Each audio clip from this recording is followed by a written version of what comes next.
the button to go live. We are live, it says. Melting Man, you are our cannery in a coal mine, or what is it called? Cannery what? Yeah, you're the one testing if it actually works or not. Cause I can't okay, yep, I saw the ad pop up. So, the canary. Canary in the coal mine, right, sorry. You're the one who dies to see if to tell us the truth. So, Yes, welcome everyone. Spooky Halloween. Oh, sorry, Melting Man. Ooh. Whoa, spooky Halloween. I swear I didn't plan for this. We just happened to have a live stream right on this day. So, guess we'll celebrate appropriately. Oh, my goodness. I'm not 100% today. I have a bit of a cold, so my voice might sound a little different. And Luke is not among us. He's down He's with been the taken spirits. by the Halloween demons. Pretty much. Or he's just... Why not? He's actually celebrating Halloween. I don't know why he's doing that on Halloween. He should be talking about weird. Yeah, he should be talking about Sonic like us. That's proper. That's proper Halloween activities. And Aru and whatnot. I am a werehog. Yes. Yeah. And I'm Sheep from Sheep in the Big City. And I'm Ghost because I'm lazy. Hope it doesn't look like a Ku Klux Klan like in the South Park episode. Well, you're wearing a top hat, so you're good. Yeah. Ku Klux Klan never wear hats, and that's good to know. Yeah. Yeah, spooky Halloween. Yeah. So- we're going to be doing some spooky themed stuff in this episode. Yes. For example, we're skipping ahead a little bit in Sonic X, so that we can talk about the King Boom Boo episode. A very appropriate episode, yeah. And the best part is, it's exactly 3 episodes ahead, so as soon as we do a regular live stream again with 3 Sonic X episodes, we actually caught up again, so happens to work in our favor. Yeah. Yeah. So should we start with that? Yeah, sure, I guess. And guess Yeah. what? I finally made a skit again. Been a very long time, so let's Yay. go with that. Yay! It's not really finished, but oh well.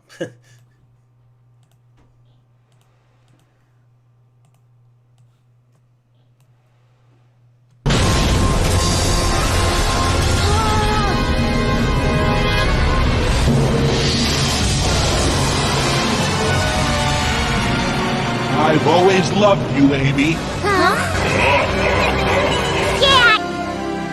Did I pronounce you now, husband and wife?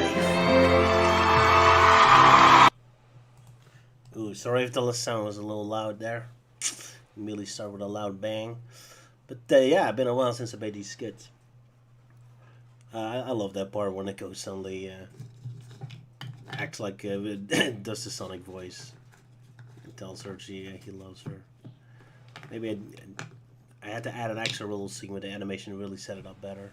I guess this will have to do for now until I upload it as a separate video. It was pretty good anyway. Yeah. Amy is now into necrophilia, apparently. Oh, God. In my version, anyway, in the actual episodes, you can like that. Technically, Yeah. I think that would be phasmophilia. Oh, right. Yeah, that's true. Yeah. I suppose so. So, anyone want to do a synopsis of this episode? All right. So, so Chris's mom is, as a movie star, obviously recording a movie on location at some ancient ruins for some reason, and cameraman, like a dumbass, decides to mess with the scenery because a statue is getting in the way of his camera. So he moves a statue, not knowing that unleashes ghosts. And those- lawsuits, because he's destroying the site. Yeah. Sorry for interrupting you, but yeah, go on. No, that's a good point. So he moves the statue, and that unleashes ghosts. And that night, Mrs. Thorndike gets kidnapped, and while searching for her, so do Cream, Cheese, and Ella. And Sonic, finds the statue, immediately assumes it's important, and he's carrying it around for a while, and then he gets captured by the ghost, and he gives it to Chris and Amy and tells them that he thinks it's important. And Yeah, so then Chris and Amy have to rescue them, and they get tricked by King Boom Boo impersonating Sonic into releasing the ghosts. So yeah, that's basically the synopsis of the episode. I noticed. Obviously, Yeah. they try and seal the ghosts back, and they fail, I guess. That was a And very weird ending. Yeah. Sorry. yeah, Yeah. that always did come off weird. I mean, they were able to take the stone dial thing off. So I mean, what's stopping them from just flipping it around to fixing it? That's the first thing I want to notice because, as usual, I watched the Japanese and the American version, and this episode is really the most abridged kind of video I've ever seen. It's almost like I'm watching a Yu-Gi-Oh! Abridged episode because the English dub is really snarky this time. They're kind of making fun of plot holes in the Japanese version a lot. Yeah, I saw that. Like characters deliberately, oh, I'm carrying this piece of this statue around still for some reason, or even the ending, like you said, like that the American version actually noticed that, like, hey, we put the town, what's the name, the statue, Like stone Hourglass? hourglass thing. yeah, the stone hourglass. Oh, we put it on wrong. Like the Japanese version doesn't even say that. It just they happen to put it wrong in, and the American version actually makes a statement about it, but then they never really do anything to fix it. So it's a Yeah, snarky 'cause- episode. Yeah, because in the American dub, there's like, oh no, the moon's facing up. I messed up, didn't I? And Sonic's like, yeah, you messed up big time. And While he in the gives a Jap- thumbs up. I noticed. I'm not sure if it's any different on the Hulu version I saw, but in the Japanese version, instead it goes like, "Oh no, I have the moon facing up. I wonder if that's okay." And Sonic's like, "Oh, don't worry about it." Yeah, so the American version was really mocking the original, and they even had the Ghost of a Chance joke in there. So it also immediately made me think of the Yu-Gi-Oh! Bridge episodes. Yeah, So it's almost a parody of itself this time. Yeah, I'm continuously surprised how more varied the episodes are than I remembered. I thought the series was very predictable and formulaic, but this was another crazy episode. Yeah.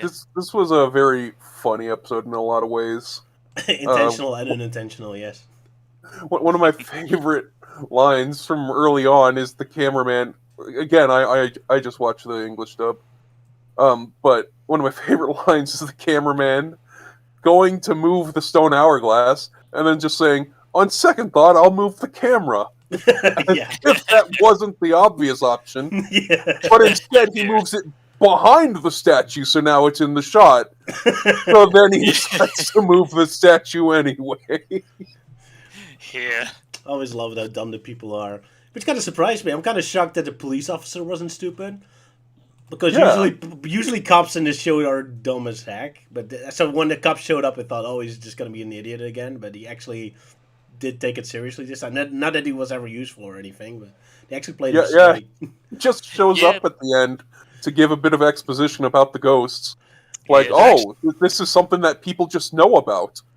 Yeah, when it comes to the policeman, there's definitely a big difference between that and the Japanese dub. Because in the Japanese version, there's actually an additional scene where the camera crew are talking to the cop after the people have disappeared, and so they're having a conversation, and the police kind of alludes to, oh, maybe it was them who took them away, and then it leads into the ending, which it's kind of surprising how the ending to this episode is actually kind of different, at least how he describes the castle, where in the English dub he just says, oh, well, some people say this place was built on an ancient burial ground, blah, blah, blah, that kind of generic thing. While in the Japanese version, he actually reveals that he has some personal history with this place, saying that when he was younger, he and a friend came to this place looking for something, and then they got spooked by the ghosts and stuff.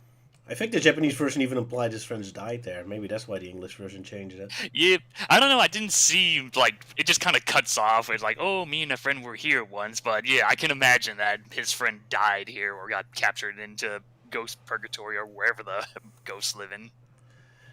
So yeah, that was a crazy episode. I love it. Yeah. I also liked the part where Sonic runs down into the mines or whatever it is, and they tell him that everyone was captured by ghosts, and Sonic says, "I don't believe in ghosts," and then just a bunch of ghosts appear, Yeah, I'm glad as that time. if they took offense. Yeah. In fact, and during that same scene, we also find out that Sonic is apparently stronger than Amy. Like when he lunges out to attack the ghost and he misses, and then he breaks open a crack in that wall, showing where they live. But then he gets captured and the wall gets sealed up, and Amy desperately tries to pound it with her hammer to no avail. So I'm like, did Sonic just pack in like iron soles into his shoes or something to kick that wall that hard? That was a kind of weird scene, yeah. But I have to admit, it is creepy looking, seeing Ella's hands going through the wall and all that. So there's pretty good imagery in this episode. Yeah. I love that. It's being pulled through the wall. Speaking of which, like, Amy getting possessed by the ghost was genuinely creepy. Yep. It was very disturbing. Yeah, I think that spawned quite a bit of fan art with the possessed Amy look, Yeah, very much so. It's kind of shocking just how, like, creepy it is for this, because, like, this is a kid's show. Especially how goofy the ghosts usually look, but it works perfectly, and it is the face expressions they have, so... Yeah, and you know what the funny thing about it is that, like, these ghosts originated from Sonic Adventure 2, but their actual names are Boos. Yeah, not to be confused with Nintendo's Boos, but the other Boos. Yeah. Oh, wow. How Nintendo has never sued Sega over this, I'll never know. Probably because the names are never really mentioned anywhere, they don't make a big deal out of it. Yeah, that's true. There's also this moment where, Chris, like, realizes that the hourglass is important and spends way too long figuring out what he's supposed to do with it. He's just staring at it for a good few seconds to come to the conclusion that I should flip it over. Yeah. Oh, well, kid show. But that was funny. I kind of like it how they keep it ambitious why Amy doesn't crack him up. Because Amy was about to hit him, but then she kind of stops, and it's kind of ambitious if it's because Amy like kind of overruns the ghost that took her over, or that it's because the ghost saw the statue in the background. Kind of plays both ways. Yeah. Maybe a combination of both. Yeah. And then, of course, we also get that scene where Sonic karate chops Amy, but that only happens in the Japanese version. Of course. Yep. Yeah, I'll probably have to try that did seem weird to me that Sonic just like shows up and the ghost leaves Amy in the English dub. Yeah, that was abruptly cut. So, because in the Japanese version, he runs over her and then like karate chops like the back of her head or something to release the ghost. But of course, 4Kids found that too violent, apparently. It is kind of confusing how the pedestal exactly works, because it says, well, if you put it on this side, the ghost appear, but then if you take it in the other way, the ghost should disappear, but the ghost never disappeared, so they still have to fight. Yeah, So, I think what it was meant to be, like, if it's facing on the moon side, then they become stronger, but if it's facing on the sun side, then they become weaker, hence why Sonic and his friends can easily, like, knock around the ghost when it's facing sun up. that's true, yeah, but they shouldn't have said disappear or up here, because it makes it sound a lot more definitive. But yeah, you're probably right. Yeah.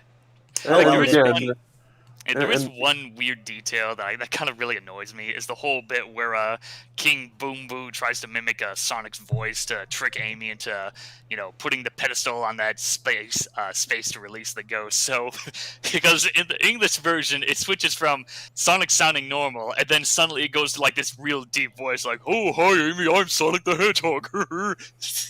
It's like, really? You can't tell the freaking difference between that? I guess they were really scared. Kids watching the show couldn't figure out what Sonic says and what the ghost says. Yeah, But it makes like in the Amy look very Japanese, dumb. Yeah. yeah, it's pretty weird. In the Japanese version, it's sort of better. Like, you hear Sonic's voice, but you also hear King Boom voice at the same time. So, like, it's okay, kinda, I can understand that. But the English dub, like, Sonic going from normal to sounding like freaking Goofy, like, yeah, I don't buy it. Well, King Boom's voice did sound like it was Jason Griffith, so maybe it was supposed to sound like close enough to fool Amy. Yeah, he kind of sounded like a slightly deeper Werehog, which puts this episode the same connection as all the other episodes. A lot of the stuff you see from today. Yeah. But of course, then again, we don't really know if that actually was his real voice, because he usually just does a lot of grunting and laughing. But still, that is kind of funny if that actually is his real voice. Yeah, Jason Griffith just talking normal. They do a lot of voices. it's kind of fun to hear Knuckles' voice coming out of the movie director, which again gave me such a Yu-Gi-Oh! Abridged feeling because it also feels like that, constantly the same voice doing all the wacky, the same actor doing wacky voices all the time. Ah, Oh, yeah, yeah. good Kind of old gives that Dan Green. comedic feel to it. And Dan Green was also the cop at the end. He was using his Yugi voice for that character. Okay. I must have missed that. That must be driving you crazy when you watch a lot of 4Kids constantly the same voice coming out of everyone. Although there's always a charm to it. I always love it in South Park. We always hear the same kind of voices back. Because Trey Parker Yeah. or Matt Stone do pretty much 80% of all the voices. Yeah. And then, of course, like any cartoon from the 90s, you'll guarantee to hear Jim Cummings like 50% of the time. Pretty much, yeah. But not in Sonic X. I guess he was Yeah, we not never in their watched union. Sonic X. Well, yeah, because I don't think Jim Cummings has ever dubbed anime before. Huh. Hmm. Well, Kingdom Yeah, I Hearts, don't does that think so. count? Does Kingdom Hearts count? Well, that's just him doing his usual yeah, Disney maybe. voices, so yeah, maybe. Well, yeah, but he's still dubbing a Japanese person, so Ah, yeah, true. That's the closest we get, I guess. Oh well. Yeah, not much else to say. Again, the power ring is always kind of confusing in the show because apparently Tails. Well, okay, to be honest, Tails already captured, but Oh yeah, where Tails just so happens to have a power ring on him during that episode. Yeah. yeah, why didn't he use them himself when the trouble started? Oh well. Yeah, but I don't know. I guess it's kind of like how I kind of see like Sonic Saturn with how they use the power rings. Like, sure, Sonic could be easily spin dash, but the power ring gives him just more of an ability. Well, I While in understand Sonic it makes X, it seems- powerful. But Yeah. Sonic ATM, we know they can only use the ring once every 6 hours. Well, Sonic X never gives any kind of limitation on the ring because we've seen in one episode they made like 2 or 3 in a row. So why did not constantly give themselves a ring? Is beyond me. But that's the problem with anime, Yeah. I guess. Well, I think the only difference here is that, but with Sonic X and the Power Ring, I think that's the only time that Sonic can actually spin dash. I don't recall him spin dashing normal without the Power Ring's help. I guess. Hmm. Although I can't remember him doing it without the ring either. That's interesting. I guess we can pay attention to that. Although I don't really know why that should matter that much. It's not like he's sawing through the ghost, which did kind of look like it the first time when he attacked the big ghost, the big Boooh. He's kind of sawing it through his gut, and it was like, ooh, this looks kind of gruesome. No, he's just giving him a big hug. Pretty much. And then he stomps him through the wall, and the whole wall collapses on him. For a moment, they thought, "Oh, this is gonna get this is a little dark," but then again, they show later he yeah. still survived. So Mhm. it's just a cartoony attack again. Because I do remember the other show, Adventure of Sonic the Hedgehog, did occasionally have dark moments where robots are shown to be sentient. Yet Sonic gives them very gruesome fate sometimes, which always kind of creeped me out as a kid. Hmm. It's supposed to be a happy, cheerful kiddie show, yet there's so many dark stuff in there. Well, then again, there's a lot of things that the 90s could get away with back then with the children cartoons. I guess so. Not as bad as anime, though. Yeah. Yeah. So, I guess we'll move on. Sure. Melting Man provided us with an interesting story. That's Oh yes, we're moving on to the books, or one of the books. Yeah, Melting Man made the illustrations for it, so the illustrations you're going to see on screen are made by Melting Man himself because it's actually a reading book we're talking about. Although the book itself also had illustrations. These. Yeah, the story has some illustrations, but the one that we're covering doesn't really have that much. It's just kind of generic pictures. So explain to us what kind of book is this, where this is coming from. 'Cause- Well, I hope you're comfortable, because... No, I'm just kidding. The story behind this is a lot shorter than the Sonic Dash and Spin mangas. Alright, so let's see. Right, so these are basically some children's books that came out in 2018. So this was right after IDW Sonic began. There are 2 books called Sonic and the Tales of Deception and Sonic and the Tales of Terror. But to keep it short, I usually refer to this duology as just Sonic Tales. Right, so they're basically just mostly like children's books of Sonic and his friends going on adventures, mostly written by newbies. I don't know. I don't recognize any of the writers or anything. Although the second book is noticeable because the illustrations to that was actually done by Patrick Stassinet, who is well known for doing a lot of artwork on the Archie Sonic comics. Right. So for Oh, the that's story cool. Yeah, so for the stories, we have Tales of Deception is full of stories full of, deception and trickery. So, like, one example is there's a story where Sonic and his friends meet a version of Sonic wearing a trench coat and an eye patch who claims that he's from the future, even though there's something else going on. And then we have Tales of Terror, which is more of the spooky stories. So, one example is like there's a story where this meteor crashes to the ground and whoever touches it gets coated in some weird slime and makes them act like weird zombies, which eerily enough predates the whole metal virus arc, now that I think about it. Great minds think alike, I guess. Yeah, probably. Even though Ian Flynn had nothing to do with this book, but right, since we're doing some Werehog related stuff here, I figured it'd be fun to throw in this particular story. It's called Hunt of the Werehog, and it basically acts like a sequel to Sonic Unleashed. It takes place after the events of that game, where suddenly the characters, the Dark Gaia creatures, suddenly come back, as well as Sonic's Werehog form. So now Sonic and Tails have to figure out what's going on and make sure to get rid of these guys, make sure that, Dark Gaia doesn't come back to try and blow up the world again. That made me laugh when I read the book for the first time, because one of my issues with Unleashed is always how low they. I mean, Unleashed has very big stakes, and yet everyone's super casual and apathetic about it.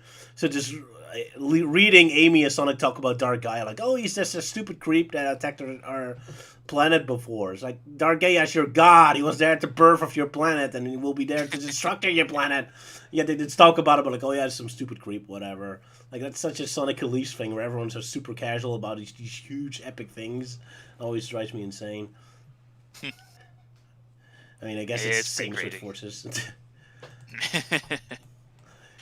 and yeah, it kind of feels a little forced as a sequel to Sonic Unleashed. I mean, there's not even like a real reason why Sonic turns into a Werehog again. Just like, oh, you're back in the same city as you were before, so therefore.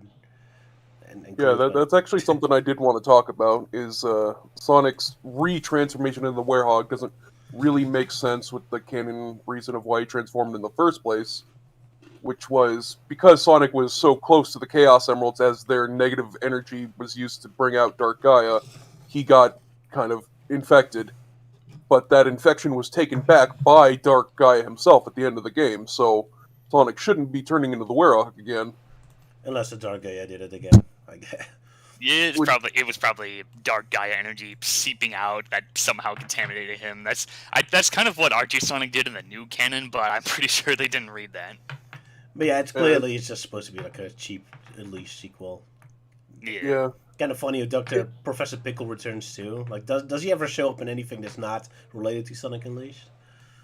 No, not really. It's just Unleashed exclusive material, apparently. I guess that's the only expertise he has as a professor. But sorry, Captain, I was interrupting you. Go ahead. Yeah, so, other thing that bothered me about this is how much of a dick Sonic is for pretty much no reason to Amy. Like, yeah. Sonic is not usually, like, the most, like, friendly to Amy all the time. Like, he gets a little rude to her sometimes, but here he's just an asshole. He's like, Amy stayed up all night reading these Gaia manuscripts, and she thinks she has, like, an idea of what's going on. And Sonic just brushes her off, like, oh no, you shouldn't do this. Leave all the spooky stuff to experts. Yeah, almost a very Pontifian kind of feel. Like, Very oh, much don't so, bother. yeah. You're just girl. Don't bother me. Yeah. I'm not sure Pontifian, but it does remind me of a lot of kids show, like typical, like one of those DuckTales episodes where like, oh, Wabby, you're a girl, you stay behind, and then she has to save them at the end. But yeah, the original DuckTales, yeah. Yeah, not the new one, sure. But we weren't done with the synopsis yet, Melting Man. Otherwise, our audience is confused. How does the story continue? How does it continue? So after the whole Werehog comes back, Sonic and Tails have to find out what's going on. But this time Tails actually gets more involved with fighting the Dark Gaia creatures. He equips on this new device. It's the book describes it some kind of backpack with a gold power cell with bulbs on his hands that are connected to it through wires. So in my illustration, I kind of went off with that. It's like, oh, just give him a gold backpack and give him light bulb for hands. So that's his new invention. It's called the Flashbanger, where at first I thought it was some kind of reference to a past material, but after looking through it, I couldn't find anything. I found something called the Flashbang from Sonic Chronicles, but that's just Tails just throwing a flash grenade at enemies from Chronicles, so that doesn't really count. I like your illustration. It looks like boxing gloves. Like he uses light bulbs as boxing gloves. Yeah, light balls and butts. So yeah, they're fighting off the Dark Gaia creatures after they encounter this woman full of the negative energy, like, oh no, Dark Gaia's back, we're all doomed, blah blah blah. Of course, sadly there weren't any Unleashed related human models in Gary's mod, so I had to improvise. So I just used a model of Miss Pauling from Team Fortress 2, because the models in the TF2 universe are sort of very cartoony to Unleashed human designs. Fair enough. Yeah. So, Yeah, Captain, you continue the story? Okay, so yeah, they eventually find that the Dark Gaia monsters are being drawn to another figure, a shadowy figure that they can't identify. They contemplate that it might just be Dark Gaia, but like way smaller. But it ends up being Amy in a very weird twist. Feels very Amy. fan fiction-y. Well, Yeah, they did Amy's say now- he was looking for a host, probably. But sorry, Melting Man. Yeah.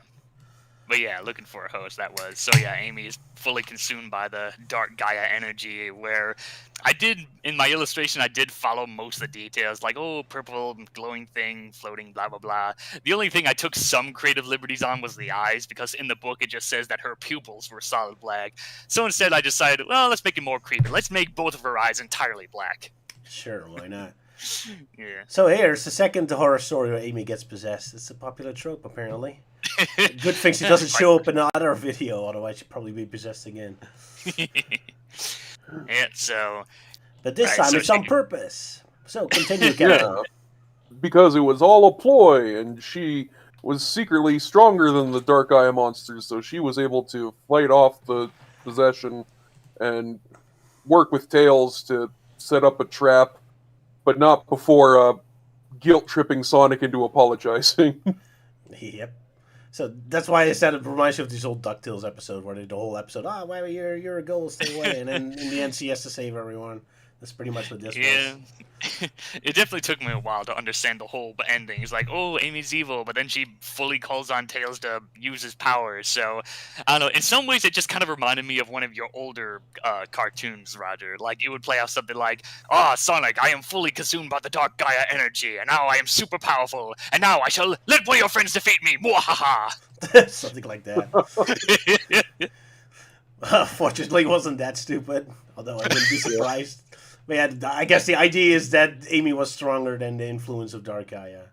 Then again, Dark Gaia also never had a good influence on Sonic either, so I guess it's not completely out of nowhere. The Werehog never had any change in personality either. Yeah. So I guess you can't make excuses for it. But yeah, it's just a simple little kid story, so not much to say about it. It's kind of interesting. Like I said, the most interesting to me is just reading their opinions about the events of Sonic Unleashed and being so casual about it all. And Tails having boxing glove, glowing light bulbs. That's great. Yeah, light bulb for hands. But yeah, Captain, you're the big Sonic Unleashed fan, so your opinion is the most important. What do you think?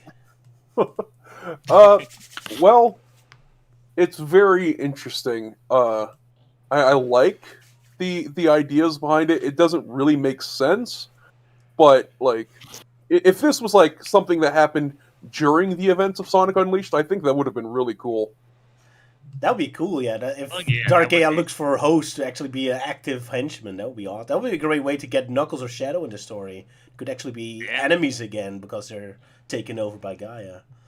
That would Yeah, be really cool. and it would have given Amy more of a purpose in the story because she's really just kind of there. Yeah, she was just there in Unleashed, yeah. Sonic himself is his personality is very strange in this. Like, I wouldn't exactly say he's out of character, except for when he's like being an asshole to Amy. But like, he's not acting very Sonic Unleashed-y because he's acting more like Adventures of Sonic the Hedgehog / Sonic Sad because he's like he can't sit still. He's like being hyper and like childish, not taking things seriously. But like, he also, while he is the Werehog, he's like complaining that he doesn't have control, even though that was never a problem for Sonic. Yeah, that's kind of weird, especially since he's supposed to be a weaker version now. But oh well. Yeah. Yeah, but again, like, I think there's a lot of potential here for it to have been a really cool moment in the actual Sonic Unleashed story. Yeah. Or maybe, like, instead of have the book be 3 stories, then it would just be this one single story, so that the whole thing would be more fleshed out more. Well, even then, I'm kind of shocked because the book has only 3 stories in total, right? Yet the story is super short because it's only There's only 3 stories each book. Yeah. it's only 10 pages and the words are huge. This isn't like Harry Potter or Discworld's Tiffany Aching books where you still get a decent novel out of it. It's really a book for small children. So there's like a couple sentences per book, almost like a Dr. Seuss thing. So I can't imagine there's all that much story you can get into a book like that. It's very brief. So I guess it's for really small children. So now I feel extra embarrassed talking about this. Oh well.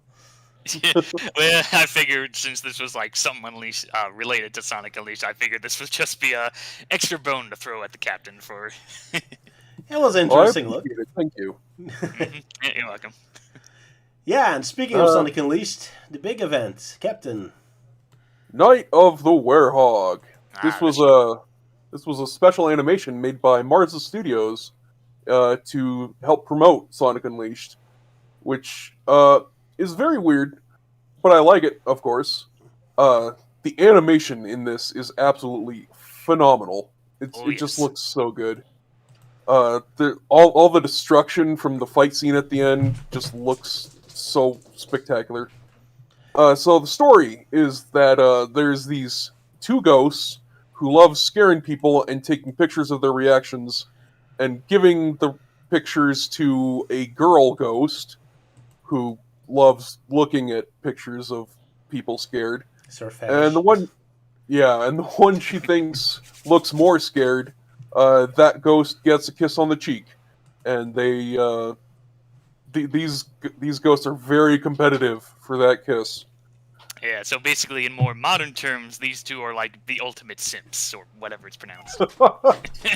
yeah, that is definitely it. So it starts to storm, and Sonic and Chip come in looking. We can only assume they come in for shelter from the rain. There's no dialogue in the cartoon. Yeah, it is completely pantomime, which is very strange, especially later on. But like, Chip is completely terrified of every single thing in the house, and Sonic is not. And the ghosts take full advantage of this, taking tons of pictures of poor Chip being terrified of everything. And the ghost girl loves all of them, but then she sees pictures of Sonic not being scared, and she gets mad. So she sends them out to scare Sonic specifically. And just as they're about to do that, he transforms into the Werehog and just beats the crap out of both of them. And then for some reason, they still bring the pictures of themselves being humiliated to the girl. Right, yeah. That's a fun weird. Because they accidentally take pictures of themselves getting beaten up. Like, yeah, you know what? Maybe she's gonna be impressed and give us a kiss for this. and she laughs at them. So they agree to team up to fight Sonic. And they combine into this Minotaur ghost. And they start fighting Sonic. And they can, like, turn invisible and intangible. But Chip finds out that the camera can find out where they are even when they're invisible. So he gives Sonic the camera, and he pantomimes a strategy for them. Because, again, this whole thing is in pantomime, but, like, these characters communicate with each other normally. So this scene was just weird. But, like, Sonic gets the message, he starts taking pictures, waiting for them to develop, and hoping to fight the monster while they're invisible, but while he's waiting for the picture to develop, it just attacks him anyway. So the camera ends up being completely useless. Yeah, I was kind of surprised there was no follow-up to that. It's kind of clever, but then you can expect a new twist where the camera does become useful, but it never does. So they spend so much time on a failed strategy. Oh well. So the Minotaur Ghost beats up the Werehog, and as they're about to take a picture of the defeated Sonic, the two start fighting with each other to be the one to take the picture. Even though, like, you'd think they would just be the one they'd be fighting over who gets to turn in the picture, but no, they're fighting over who gets to take the picture, and this gives Sonic the opening to beat the shit out of them. And he like grabs them by the tail, swings them around the mansion, like destroying everything in the room. It's awesome to look at. Oh, yeah. And then he tosses them into the sky. And then the ghost girl discovers the Werehog, and he looks a lot like her favorite fictional Wolfman. And Yeah, she falls in love. She falls in love with him. So she has the two other ghosts kidnap Chip, tie him to a chair, and then disguise herself as Chip, and force Sonic to take a selfie with her, so she can have like this like picture of her with her hero. It's very weird. I like to think that this happens during Sonic Unleashed, and at the end, there was never Chip. During the climax of the story, it was actually still the Ghost Girl, even though that would really work with her not being Light Gaia, but whatever. Yeah. Maybe she was Light Gaia. Chip was never Light Gaia to begin with, and he's still stuck on a chair. That'd be funny. I kind of noticed. Yeah, go ahead. Oh, sorry. So a thing that is weird about this animation is that Sonic was transformed by the moon itself, rather than like the presence of night. Yeah, that is weird. It's like the whole thing takes place at night, yet it takes a while for him to actually go into Werehog form. Yeah, and at the end we actually see him at daylight, so it must really literally be the moon in this case. Yeah. I guess you So can that's still see weird. the moon during daylight sometimes. Yeah, go ahead. sometimes. Yeah, it's definitely weird.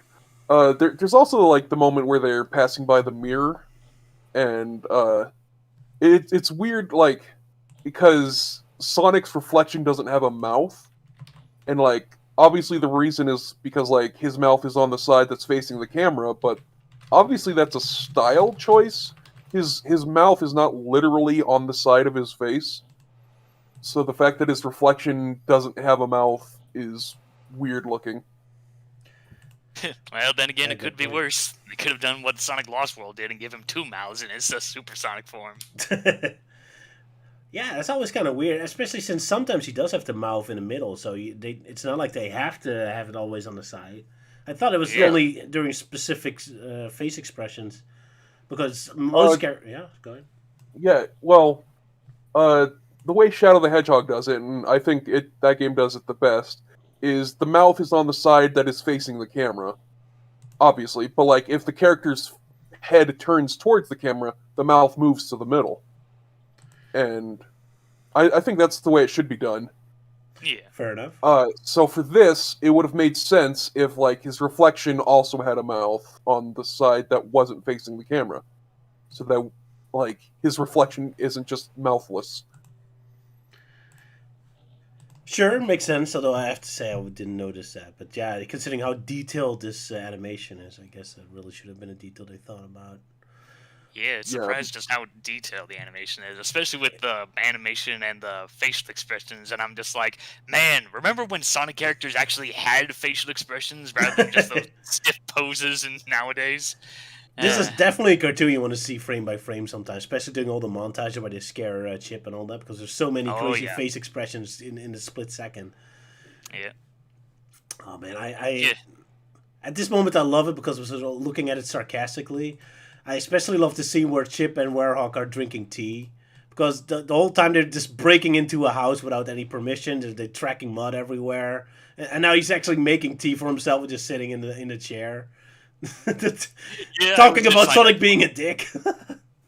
Yeah. Yeah, Werehog Sonic's just casually sitting there by the fire. Like, oh, it's my house I just now, I imagine guess. him like pulling up a road. Yeah, because like there's no reason to assume the house is abandoned because there are candles lit up when they enter the house. I love to think there's actually a Sonic Unleashed citizen constantly yelling at them just off screen. We can't hear him because all the voice acting is gone. What are you doing in my house? But then who's gonna yell at the Werehog? I guess it's just another example of Sonic not taking private property seriously, No. which Yep. is very unleashed. Yeah. Very much. Now I'm just so wishing this suddenly turn into like Beauty and the Beast, where all of a sudden Sonic gets locked up in a tower until he falls in love with another beast or something. Because that With the Ghost Girl. Oh, with the Ghost Girl, right? Yeah, the Ghost is Yeah, Yeah. yeah. There was definitely plenty of fan art of the Werehog dressed up as the Beast. That'd be great. A reverse Beauty and the Beast, where the Beauty is actually the monster, and the Beast is the person who broke in. Yeah. Oh, that's a cool Oh idea. my god. Yeah, that's a parody we could make. Yeah. Um, I here's don't one I don't know example if there's a lot of comedy potential for that, but it's a funny idea itself. At least for a drawing, yeah. here. Uh, I have to admit, when I saw this the first time, all the way back in 2006, I was not impressed by this at all. But because this was our first introduction to Chip and Werehog, and let's face it, I wasn't very welcoming towards Chip at the beginning because I already thought Tails and Amy had barely any screen time and they were kind of underused. And now here, Sonic has a new best friend and a new sidekick, so I was already kind of antagonistic, and I didn't have any feelings with Werehog. So basically, you get a very expensive, very nice looking cartoon that almost has nothing to do with Sonic at all. It's just all these new characters and like a whole setup that feels more like a Disney movie than a Sonic story. So back in 2006 or 7, I was not impressed by this. But now I can enjoy this a lot more since now Chip and the Werehog are much more staples in the Sonic universe and all that. So I'm glad I can finally enjoy this a lot better now. Yeah, it's fantastic to watch. And as for me, again, we cannot overstate just how good the animation is. oh yeah. Makes me even feel sorry for Chip. He looks like a poor, sad little puppy. Yeah. I was worried when I went back to this we'd be kind of like Scrappy Doo because that's how I kind of remember it. Oh, I hate Chip. But no, he's really sad. I really feel sorry for him in this one. He never gets to be sassy or anything. He's just terrified, and then he has a terrible ending at the end as well. Yeah. And then, of course, there's also that scene where Sonic actually scares Chip, but he only does it for fun, which they soon found was like, oh, maybe I went a little too far after spooking him. Yeah. Yeah, because I guess he was unaware that, like, well, yeah, he didn't know that the ghosts were there. Yeah. Even though they have a picture of him taunting them. Yeah. So I don't know. But yeah, he just scares Chip, and it's very unfortunate because Chip is already like worn down from the ghosts. Yeah. It ain't Sonic if he ain't a jerk, I guess. Yeah. But at least this time it's implied that he didn't know. Yeah. Fair enough. Yeah. As for me, I can't remember when it was probably on YouTube. I didn't get it. So, like, wasn't this special like available on like some console versions or something, or was it on like a website that I don't know about? It was on a website, nightofthewerehog.com. Ah, yeah, never heard of that. I- So I think I first heard about it on YouTube, and back then I thought it was like, oh, okay, that's kind of neat. And nowadays, I definitely appreciate it a lot more with how fluent the animation is and a lot of crazy action bits. Like compared to how it is, like the Sonic animations today in official media is. This is like nothing. I mean, no disrespect to like the 2D style, but I'm like, this is like a show that actually puts in the effort of doing, this kind of crazy stuff. Yeah, pretty awesome. But I kind of fascinating how all the pre-release promotional material of Elise focus so much on the horror aspect, while Sonic Elise itself doesn't really care. Sonic Elise is very casual about his horror elements. It's like, oh yeah, and especially now that the only characters out of all the Sonic Unleashed media that ever get scared of the Werehog are Chip and the two ghosts, which I find funny. Like all the normal humans and all the normal characters don't really care, and are like, oh, Werehog man, go collect 2 other rings for me and you get a chili dog. But the only characters scared of him are characters that are ghosts themselves or a physical god. Yeah, 'cause, Well, like, I assume since this is like a world where like humans and Mobians coexist, then I guess seeing this big furry guy is no different to them. I guess yeah, but like, not even Tails and Amy are like the least bit concerned by Sonic's appearance. It could be that like Tails heard Sonic's voice before he saw him, so he knew it was Sonic, so he wasn't scared of him. but like Amy saw what she thought was Sonic, immediately hugged him, saw that it wasn't Sonic, even though that it was, and left. And Sonic gets really depressed because like he didn't mean to scare Amy, even though he didn't. She was just embarrassed and left, which was Yeah. a funny reversal of situation, because normally she's hugging someone she thinks is Sonic that isn't, and this time she thinks someone isn't Sonic and he is.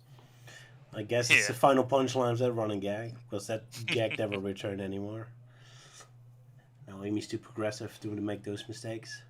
But yeah, funny details. Yeah, is there anything else we can say? Well, I guess one thing I can say is just with how the short comes out with Sonic and Chip going through this old haunted mansion. It does kind of make me surprised that there never is a haunted mansion level in the actual game. Yeah, kind of surprising. Then again, I guess one mention would be not enough space to move around in. That'd be kind of small location. Yeah, I mean, now it kind of makes me think. Maybe it'd make a good Werehog level, but Yeah, I can imagine that. Cause, Sonic would speed right through it. Yeah, I could have seen that with replacing one of the already mid levels. Like, wow, I haven't played the HD version just yet, but I know there's like a level in that version where it's like just random skyscrapers floating in purgatory. It's like, yeah, why not just replace that with the haunted mansion level? That probably would have been more interesting. On the other hand, Sonic Heroes and Shadow the Hedgehog already had a spooky castle level, so maybe they was kind of tired of that trope. I was like, let's not do it again. Yeah, probably, yeah. That and Sonic Unleashed's level design seems to be trying to go for a more realistic tone. So it's like actual places in the world rather than like cliche set pieces. Fair enough, but they could have set a level in Scotland or something and have a Scottish castle. Well, yeah, I can see that kind of thing, because it feels like around that time video games, or at least ones with cartoony mascots, were trying to be more realistic. You know, like you had Smash Brothers Brawl, where they had all the fighters being like trying to be all hyper realistic with all the details on the clothing and everything. I think he's really more specifically talking about the locations being actually based on Earth, not really the graphics. Although, of course, the graphics are also pretty realistic. But yeah, I mean, the humans clearly aren't realistic; they're clearly cartoons. Which I think is to the benefit of the game, because like the humans in Sonic 06 make the animal characters stand out more as weird. But here, because the humans are kind of cartoony, we can believe that they exist in the same world as Sonic. Fair enough. I just wish they also had more animal NPC characters, because it's always weird to me that only the main characters can be anthropomorphic characters. Yeah. If I was designing a game, I really wanted to mix them up. Yeah. But then Sonic Forces takes it completely in the opposite direction, and there's no humans. Yeah, it's kind of weird how they just can't mix them. But oh well. Yeah, it's just weird. It's like it feels like they had some trouble trying to balance the whole deal with the humans and animals. Like, the adventure game's like, well, early days, not getting it quite yet. So 06 comes around, they go a little too far into the too realistic approach, which just makes it really odd.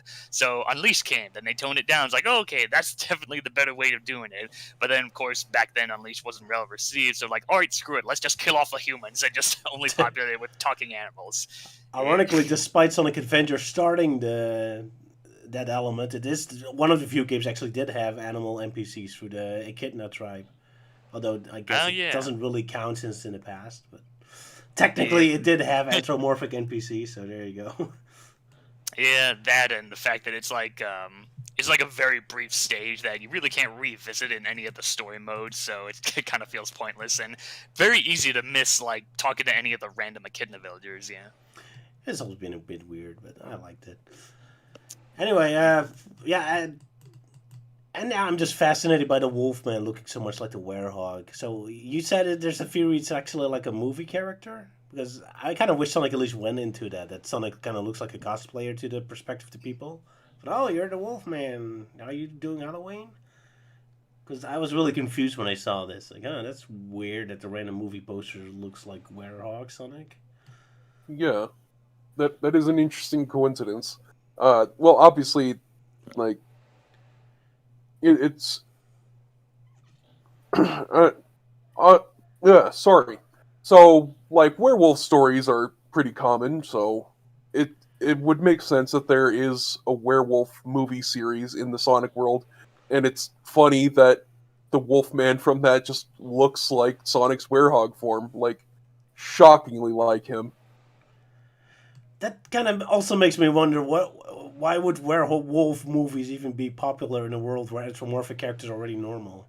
It's like us making a movie of someone changing race, and it's like a horror movie.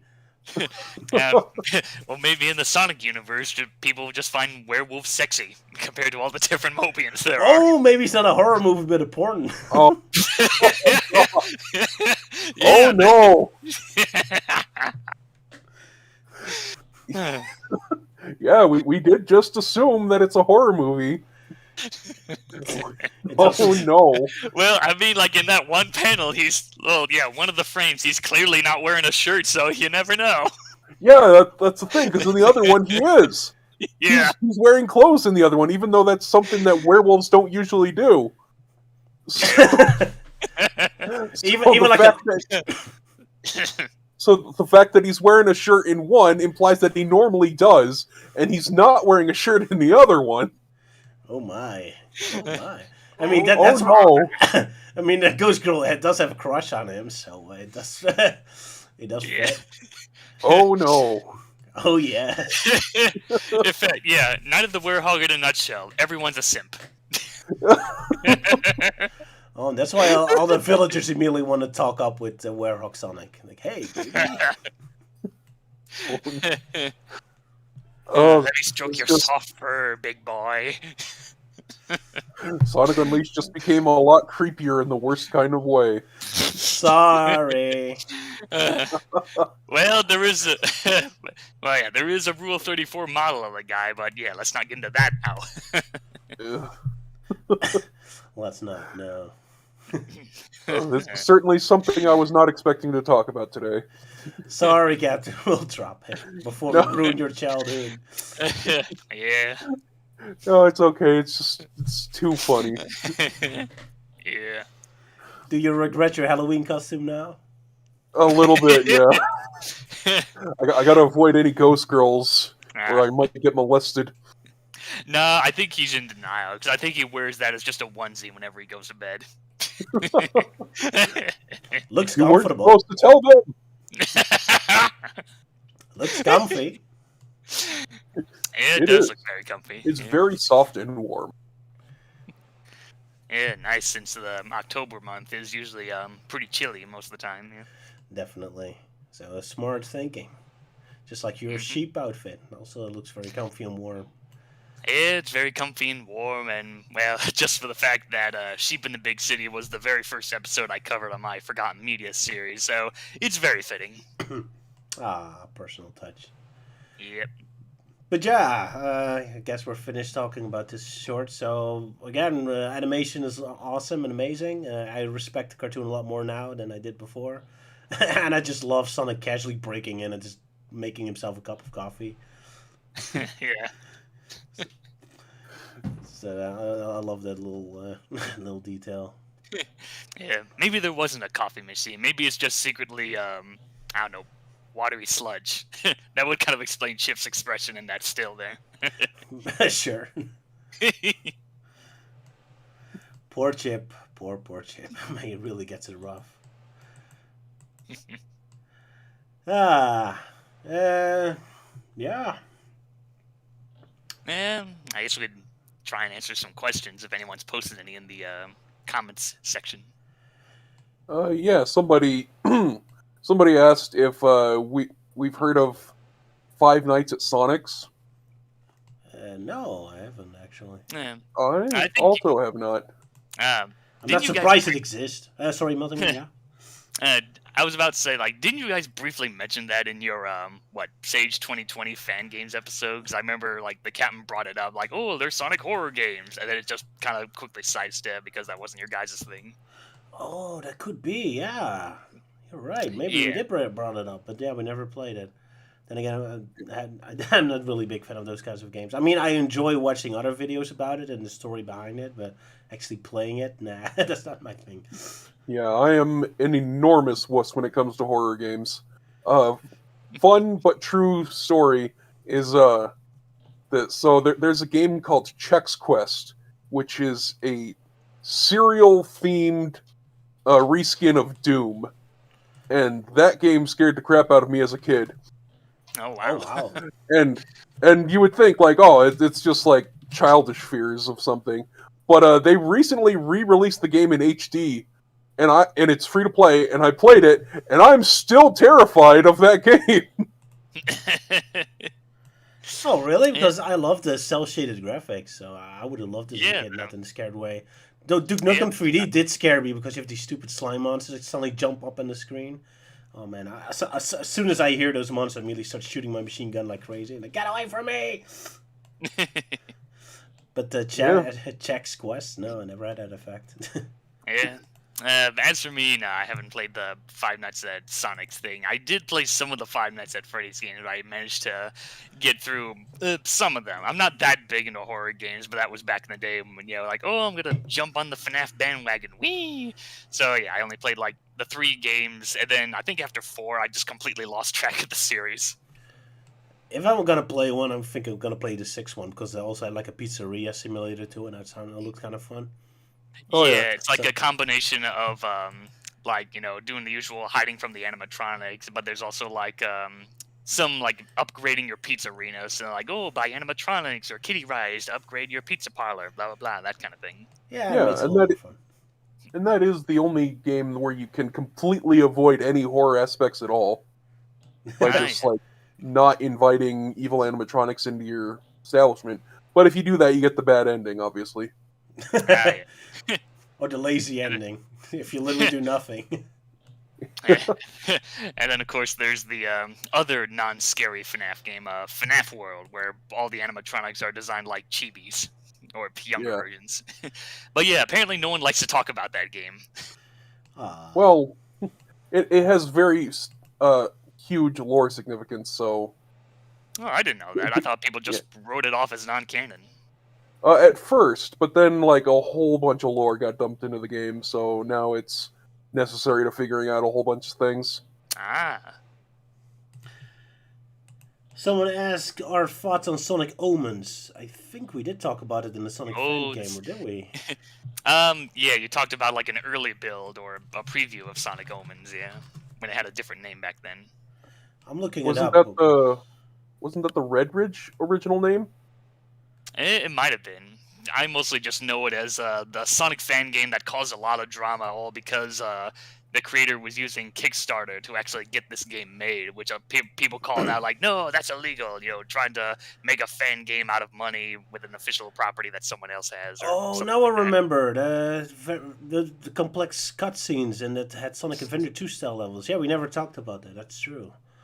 Oh, it's very challenging game. It starts with a raining jungle level, and you got this huge tree level you have to climb up to. Oh, it's very frustrating. Yeah, I guess we have to talk about that at some point, but I'm not sure if now's a good time. I've only seen bits and pieces of gameplay. Like, yeah, it looks interesting, very adventure-esque in terms of gameplay style. Yep. One that did kind of caught my attention was I think it was the first boss battle that you encounter, and it's basically this broken down egg dragoon that's somehow still functioning. And I don't know, I always found that interesting, like seeing these broken down machines you've beaten in the past, and then they come back still, trying to pitch a fight with you. It's a really shame we don't really see that in Sonic games. I feel like they can really do something with that idea. So here's a fun question. Speaking of terrifying, which one of the Sonic Spinball bosses is the more disturbing? I think the Robotnik Scorpion definitely has a shot. Yeah, for some reason, Sonic Spinball's bosses are horrifying. For, Yeah. like, no reason at all. Like, there's one that is just a bunch of disembodied Eggman heads that vomit blood when you hit them. That I find really disturbing, yeah. And the Robotnik Scorpion with blank eyes that makes an unholy screech when you hit it.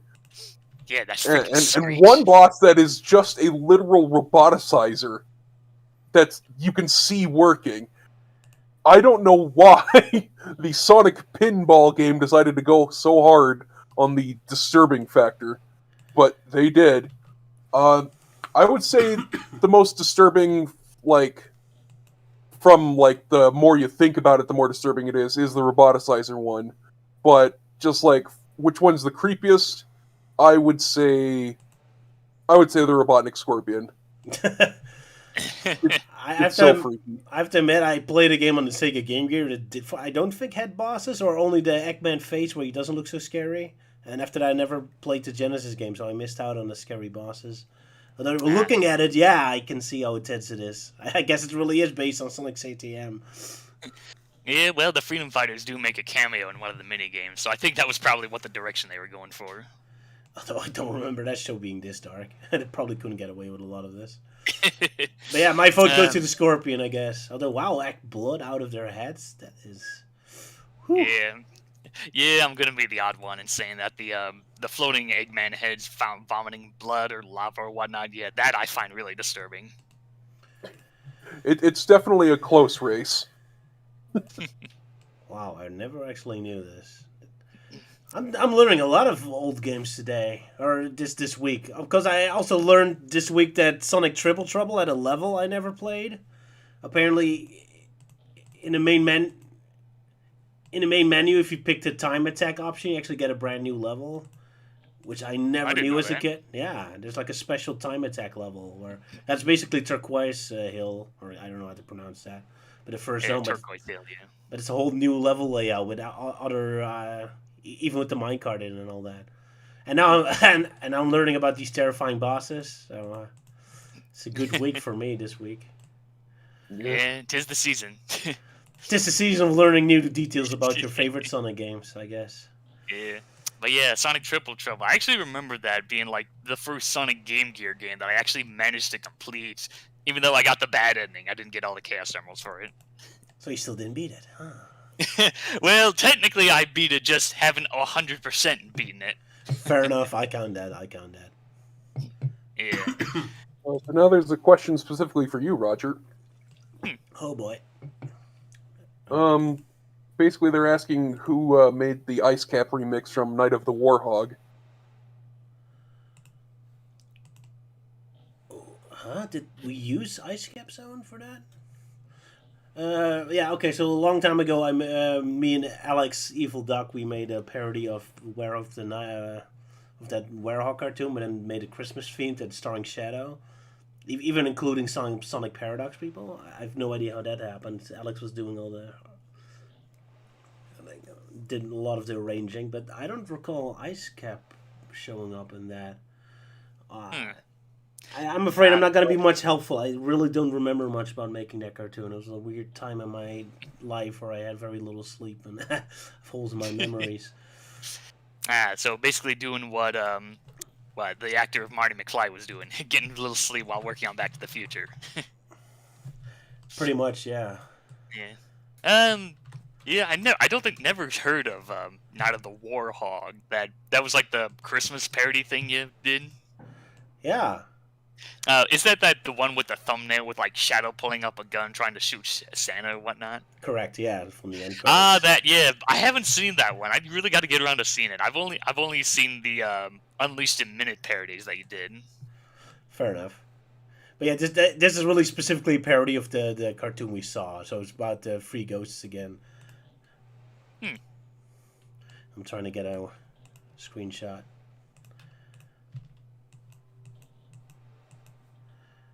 There it is, yeah.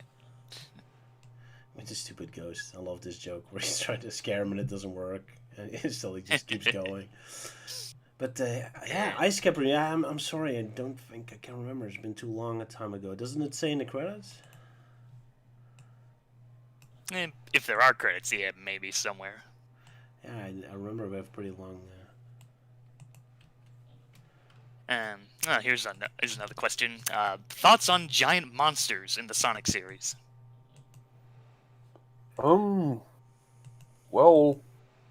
I wonder what they're asking, like, specifically, like, our ideas on whether or not there should be, or, like, asking about specific ones, like King Boom Boo and,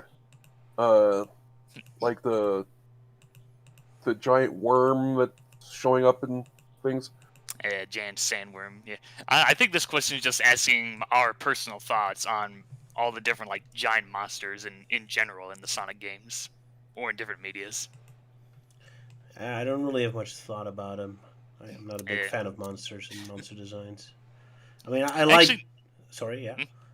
well, actually, now that I think about it, we have like Perfect Chaos, we got Bio Lizard, we have Metal Overlord, all these giant robot or different giant monsters. I'm kind of surprised there's never been a Sonic Kaiju film. Sonic going up against Godzilla or whatnot. That's a good point. Yeah. But if I have to choose, I guess I pick Chaos. Perfect Chaos because he's the most backstory, I suppose, and you can actually see him grow. That's kind of interesting. But yeah, I don't Yeah, I really like have any. Perfect Chaos. I don't really have any real opinion about the monsters. I'm not a big fan of monster designs. Um, Obviously, I have surprised you to. didn't. Oh, go ahead. Obviously, I have to bring up Dark Gaia. Yes. Of course. Dark Gaia was very interesting. Like the way he like shows up in the intro, just like towering above the planet, is very amazing. And like Dark Gaia is incredibly powerful. It is one of the only things in the entire Sonic series that can actually hurt Supersonic. Yeah. Oh wow.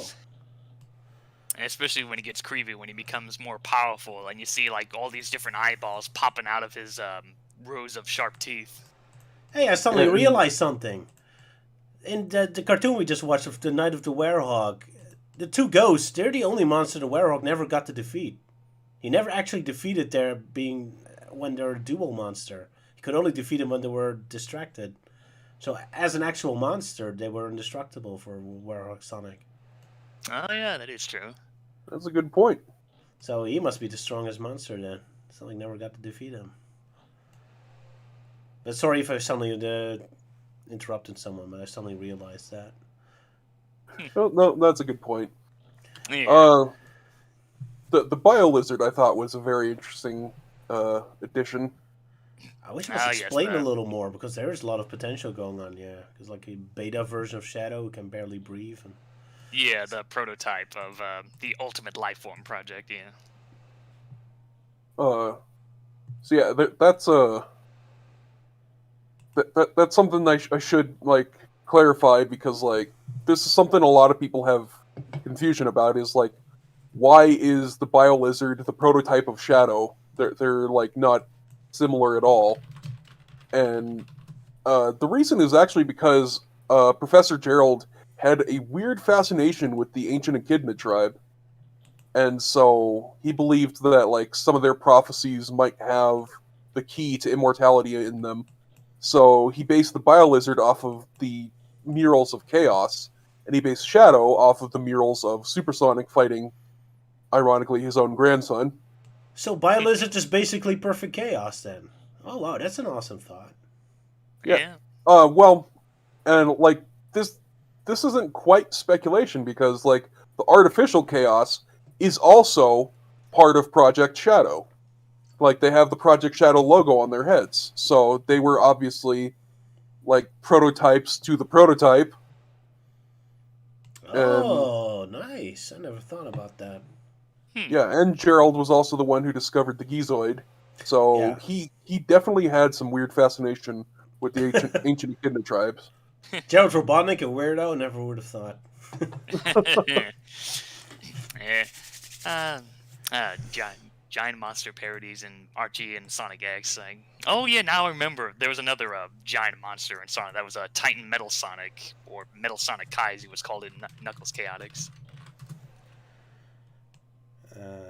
You mean from Sonic Heroes or something else? No, Knuckles Chaotix. Like the final boss of Knuckles Chaotix is Metal Sonic using some kind of power device. I don't know if it's the Chaos Rings or whatever, but basically he turns himself into a giant red monster thing, which is pretty scary in terms of like the design of the head. But yeah, I just know that in the comics they call him Titan Metal Sonic because he's this giant monster thing. Fair enough. He does look very imposing and looks like a pretty awesome final boss or sub boss. Yeah, it definitely got a lot more creepier when he got possessed by the Krudzu Hybrid Hydra, all these like metallic vines going everywhere, but that's just me just rambling on about Archie Sonic there. Okay, I listened to my Warhog cartoon again. I did find the Ice Cap theme was playing in the intro. I clearly sped it up very much, but yeah, I'm not sure what specific remix I sped up. Though it was a very long time ago, so it can't probably not see Nico Siwi. I don't know. I can't really help it. That's a question. I'm sorry. I hated that I didn't say it in the end credits. Oh well. Sorry for the weird interruption. We got another question from Syed. Think the metal virus is the peak of horror genre in Sonic. Oh yeah, I guess we have to say why we didn't continue with IDW this week, with this live stream. Because Luke isn't there and I have a cold, and yeah, so we wanted to wait for a better opportunity because I felt like it was kind of like a waste to put it in this video right now. Yeah, because they say it's going to be the big climax, the big finale, so I figured it deserves more respect that it's being shoved in this episode. Yes, we are definitely reaching the big climax of the Metal Virus arc. Don't spoil it. We don't know. Spoilers. There's metal. No. And there's a virus. No! But yeah, that's why we're not talking about it this live stream. But next time we'll get back to it. But yeah, I think the metal virus's peak of horror genre in Sonic, probably, yeah. It's the only one that actually has some weight to it, other than Sonic CTM. Mm-hmm. Yeah. So where actually you feel the weight of the tension of the whole situation.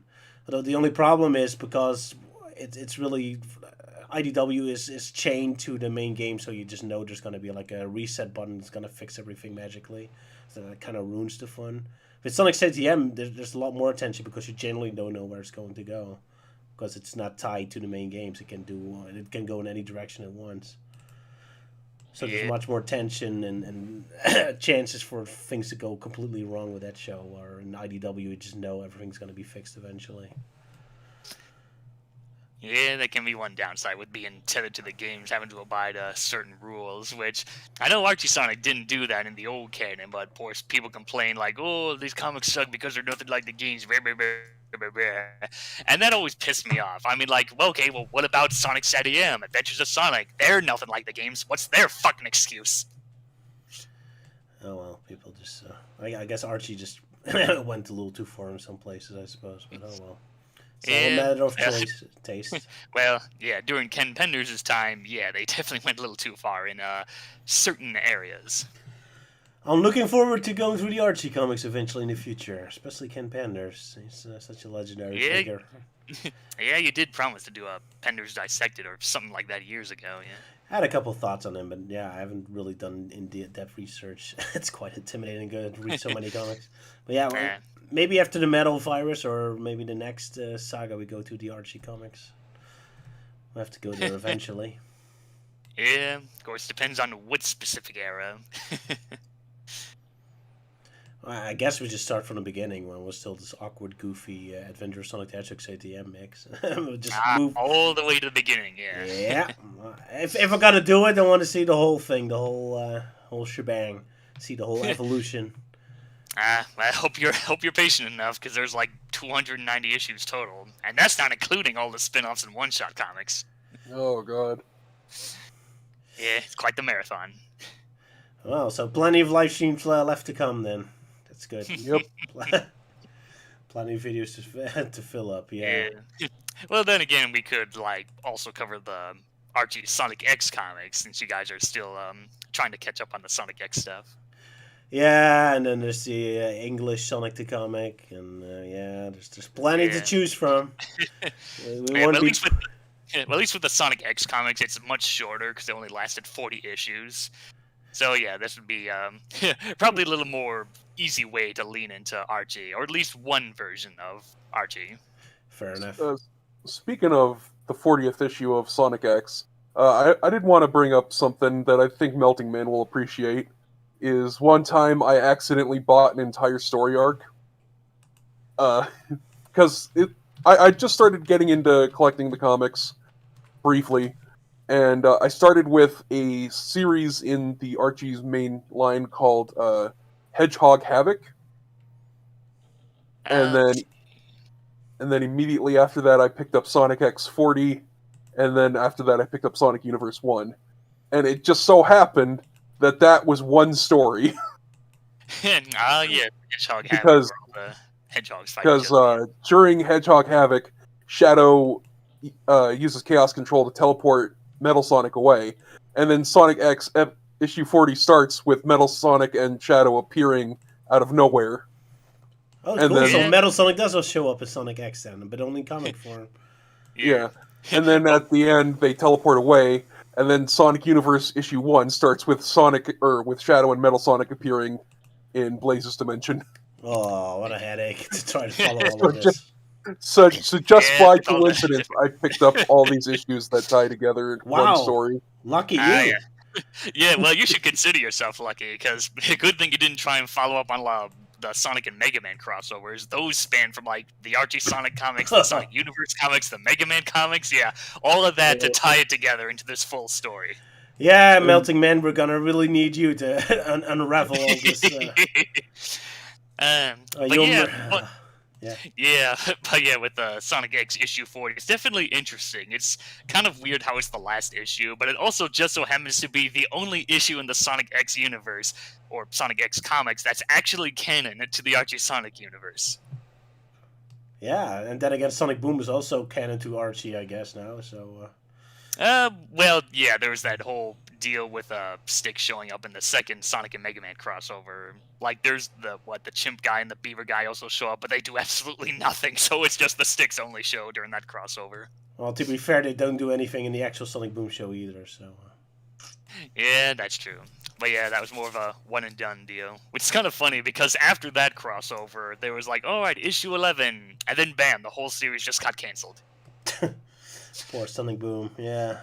Yeah, very short-lived. Like not including the whole crossover thing, like, despite there being 11 issues, there's technically only 8 Sonic Boom comics that actually focus on the Sonic Boom universe.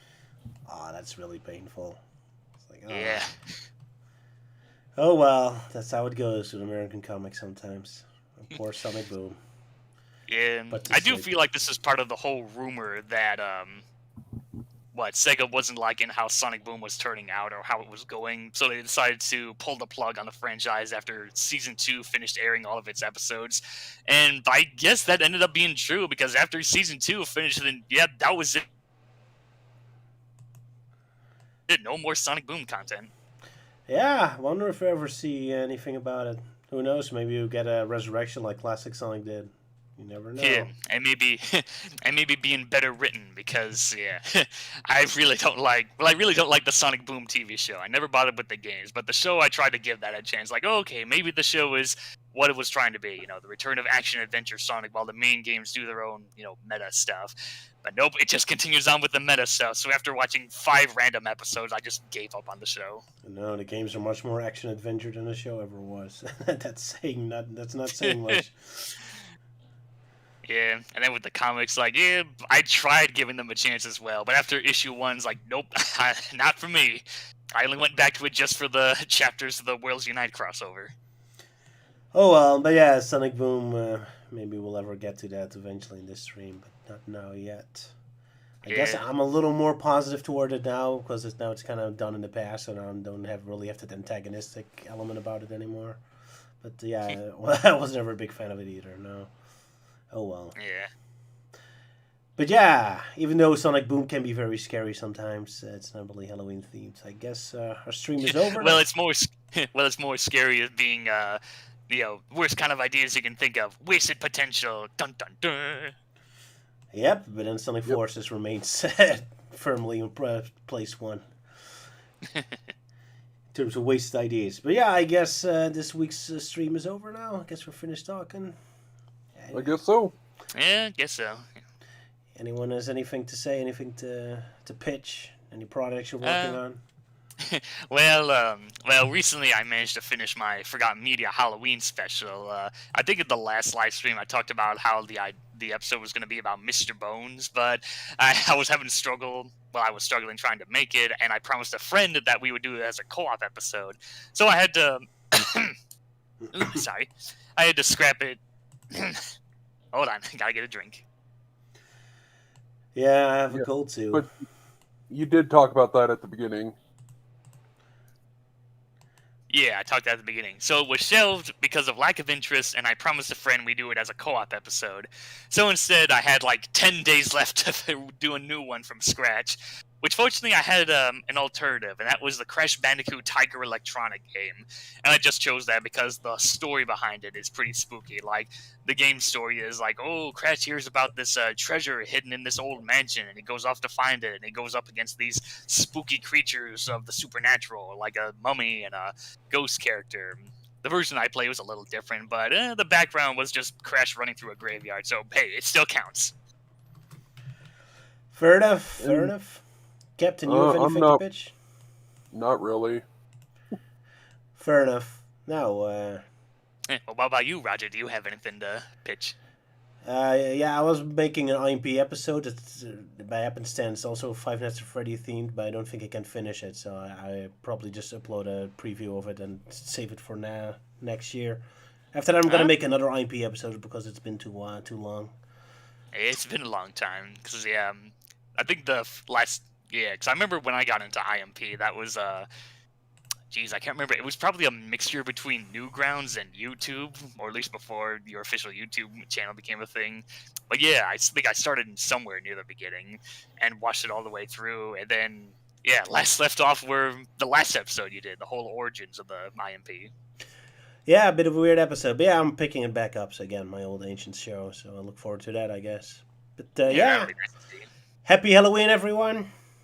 Hope you have a good time. Happy Halloween! Hope you have a lot of candy, that you become just as fat as me.